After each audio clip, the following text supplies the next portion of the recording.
How to handle fear in using the law of attraction.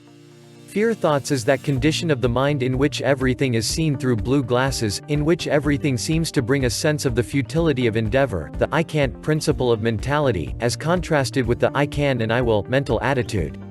It is the noxious weed in the mental garden, which tends to kill the valuable plants to be found therein. It is the fly in the ointment, the spider in the cup of the wine of life. So far as we know, the first person to use the word fear thought, which has now passed into common use, was Horace Fletcher, the well-known writer, who coined it to supplant the use of the word worry in a certain sense. He had pointed out that anger and worry were the two great hindrances to a well-balanced, advanced and progressive mentality, but many misunderstood him and urged that to abolish worry meant to cease taking any consideration of the morrow, a lack of common prudence and forethought. And so Fletcher coined the word fear thought to express a phase of his idea of forethought without worry, and he entitled his second book on the subject, Happiness, as found in Forethought minus Fear Thought, a very happy expression of a very happy idea.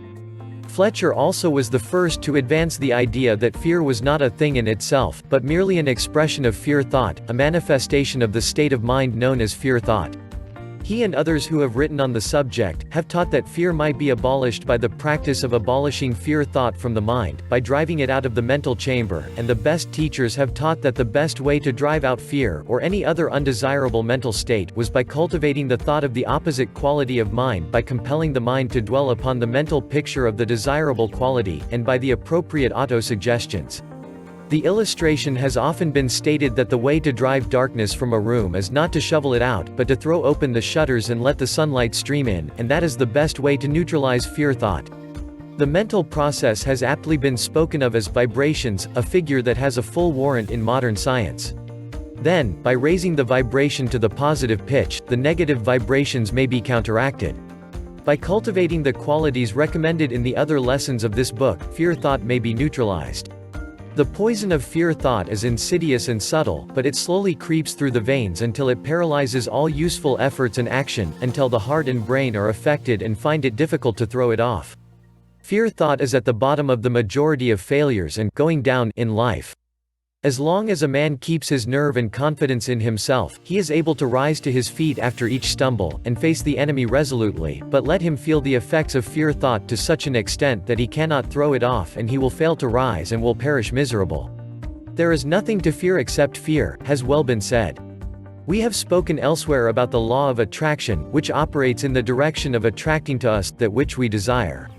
But there is a reverse side to this. It is a poor rule that will not work both ways.